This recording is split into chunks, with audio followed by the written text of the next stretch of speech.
नमस्कार दोस्तों। वो झूठ बोल रहा था बड़े सलीके से, मैं एतबार न करता तो और क्या करता।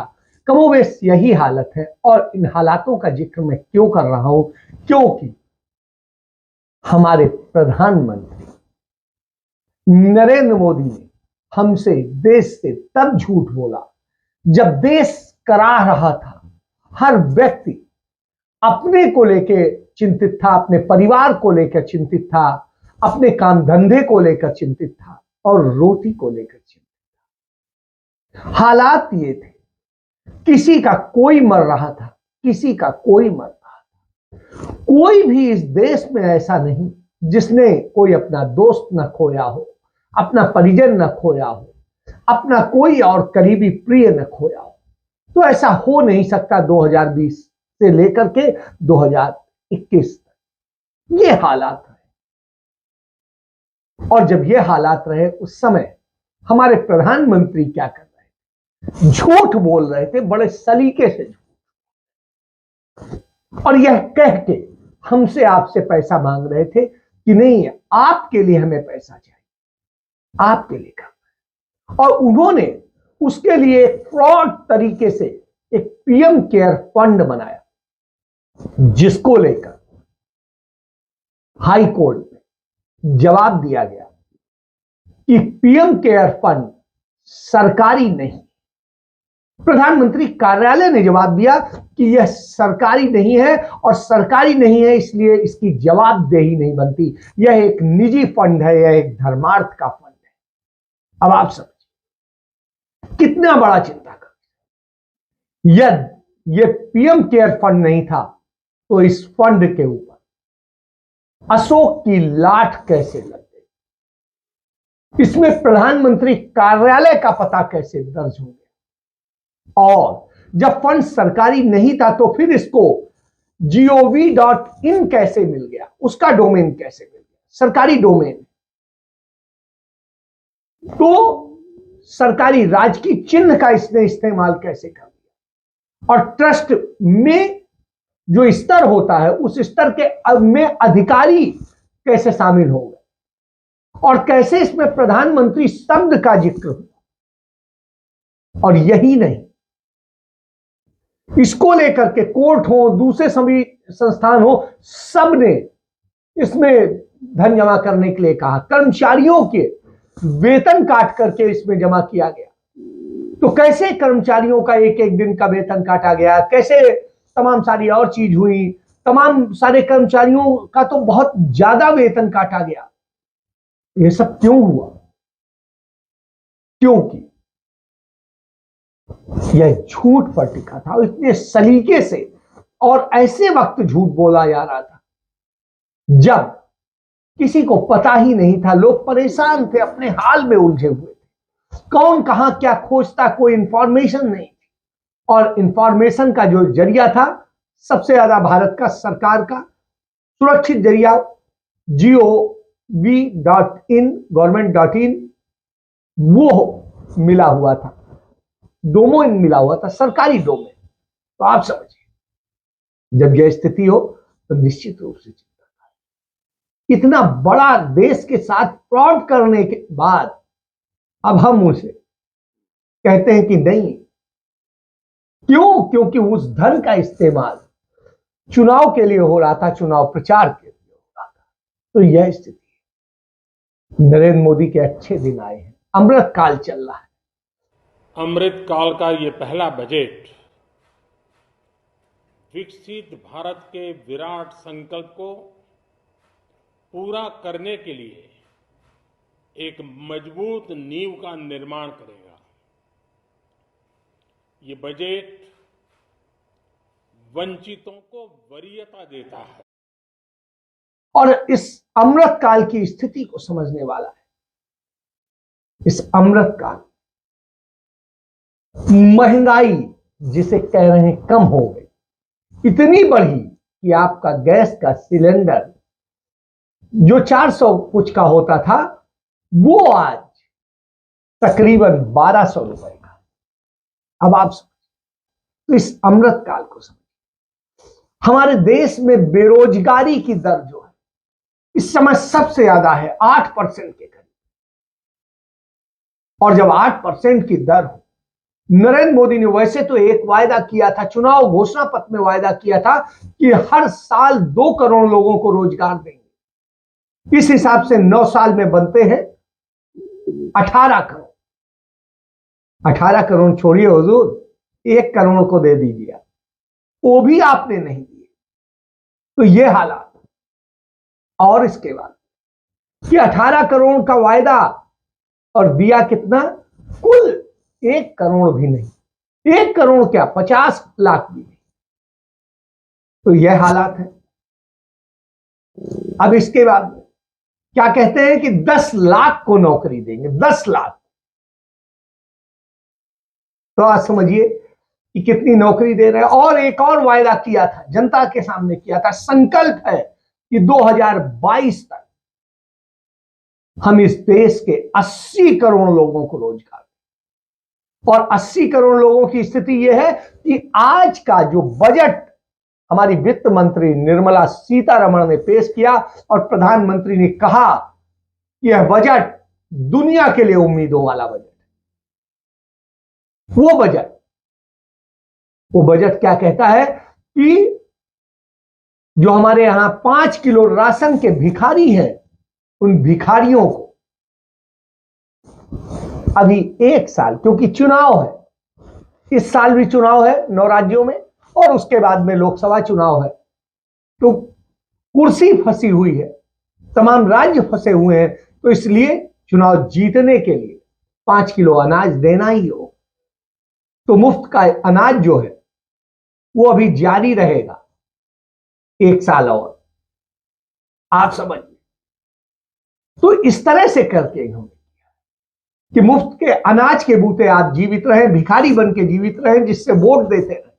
तो यह बताता है कौन भिखारी होगा, वही भिखारी होगा, उस रेखा में आएगा जो नौकरी नहीं कर सकता, कमा नहीं सकता, जिसके पास में वो नहीं। तो जो रोजगार देने की बात कहते थे, 80 करोड़ को रोजगार तो नहीं दिया, हाँ भिखारी जरूर बना दिया। और वो आपके 5 किलो अनाज के बदले वो आपको वोट देते हैं। तो साहब ये स्थिति है, इससे आप समझ सकते हैं सरकारी विभागों और मंत्रालयों में जो पद खाली पड़े हुए हैं उनकी संख्या 30 लाख से अधिक है। और भर्ती के लिए आप कहते हैं कि 10 लाख करेंगे, वो भी 10 लाख कह रहे हैं, करेंगे कितना तो आपका क्योंकि भरोसा नहीं रह गया। आप तो 2 करोड़ हर साल कह रहे हैं। तो यह हालत है। तो लगातार ये विश्वासघात का बजट है और इस विश्वासघात के बजट को जान लीजिए। इसके बाद में इसमें फायदा सिर्फ जो है नरेंद्र मोदी ने अपने मित्रों को दिया है, जो मित्र कहे जाते हैं। उनके मित्र कौन, कारपोरेट मित्र, अदानी अंबानी जैसे मित्र, जिन्होंने इस देश की उन 1000 पूंजीपतियों ने इस देश की 60% से अधिक संपत्तियों पर कब्जा कर रखा है। और जब टैक्स में हिस्से की बात आती है तो वो टैक्स जो देते हैं वो इस देश में 3% भी नहीं देते। और जो इस देश की 50% आबादी जिसके पास सिर्फ 3% का एसेट है, 3% की संपत्तियां, वो 64% टैक्स में हिस्सेदारी करता है। ये 3% देते हैं, वो 64% देता है। अब आप समझ सकते हैं।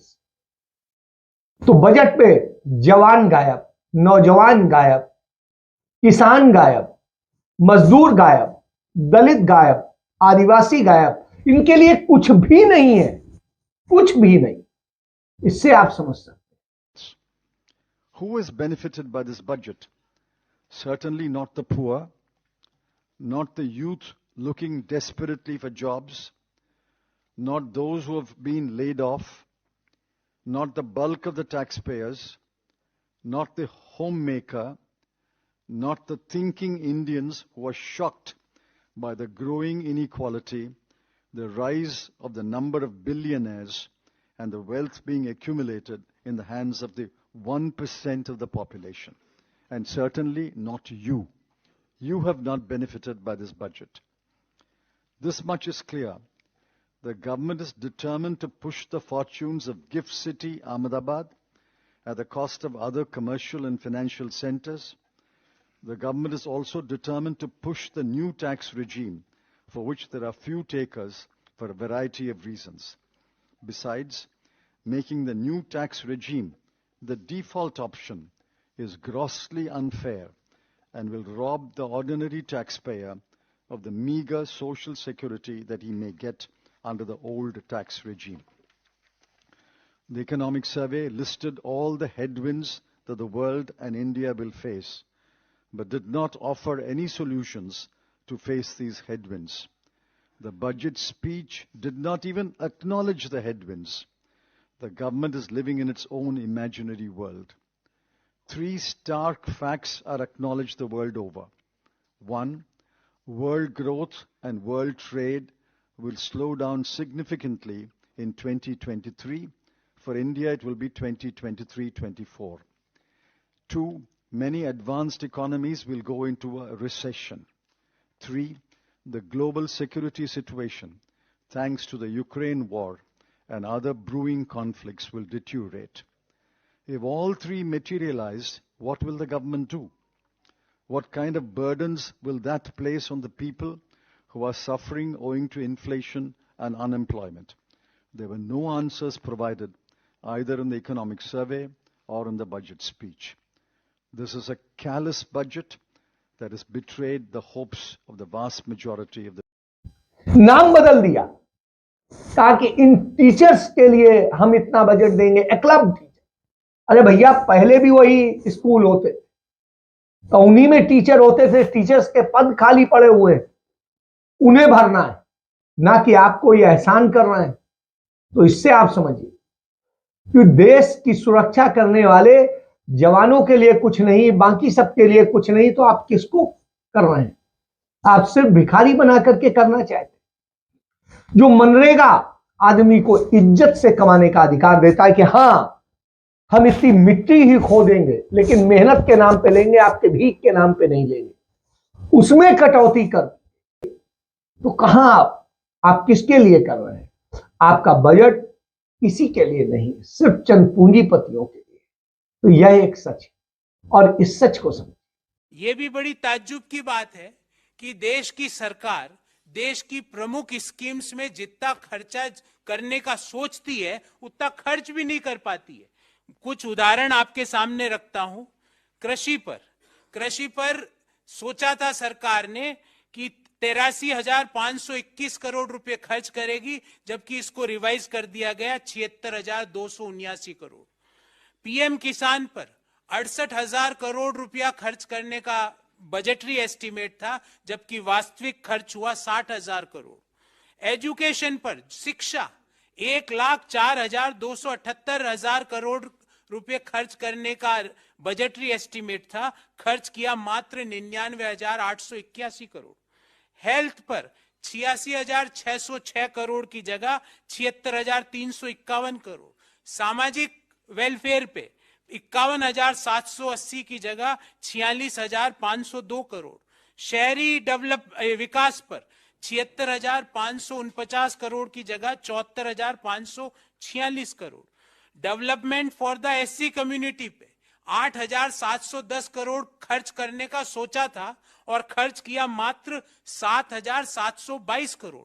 शेड्यूल्ड ट्राइब्स के विकास पर सोचा था 4,111 करोड़ रुपए खर्च करेगी सरकार, खर्च किया मात्र 3,874। माइनॉरिटीज के डेवलपमेंट पे बजटरी एलोकेशन किया गया था 1,810 और खर्च किया मात्र 530 करोड़ रुपया। और जो वल्नरेबल ग्रुप्स है उनसे सोचा 1,931 करोड़ रुपया खर्च करने का बजटरी एस्टीमेट था, इसको रिवाइज करके कर दिया 1,821 करोड़।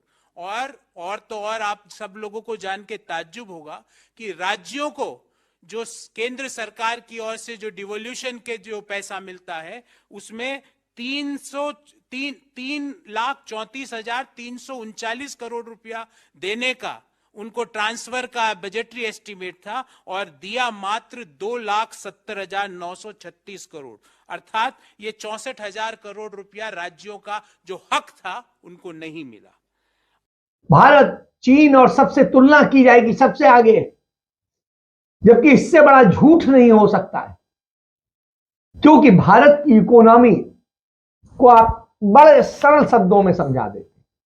हमारे एक मित्र है कृष्णा अय्यर, कृष्णन अय्यर ने इसको बड़े अच्छे ढंग से समझाया कि भारत की इकोनॉमी 100 रुपए, चीन की इकोनॉमी 600 रुपए है क्योंकि वो 6 गुना है हमसे, और अमेरिका की इकोनॉमी 700 है, यानी वो हमसे 7 गुना है। और भारत की ग्रोथ जो है यदि 7% मान ली जाए, तो हालांकि 7% नहीं है, लेकिन मान ली जाए तो 7% के हिसाब से 7 रुपए, और चीन की ग्रोथ ये 3% भी होती है तो वो 18 रुपए हुई जाए, और अमेरिका में यदि ग्रोथ 4% भी होती है तो वो हुई जाके 28। तो आप समझ लीजिए, तो भारत से ज्यादा बढ़ती हुई ग्रोथ है, इसको यूं मत समझाइए, झूठ मत बोलिए। और इनकम टैक्स का देखिए, इनकम टैक्स स्लैब का एक ड्रामा किया गया है, न्यू टैक्स स्लैब और उसके बाद में ओल्ड टैक्स।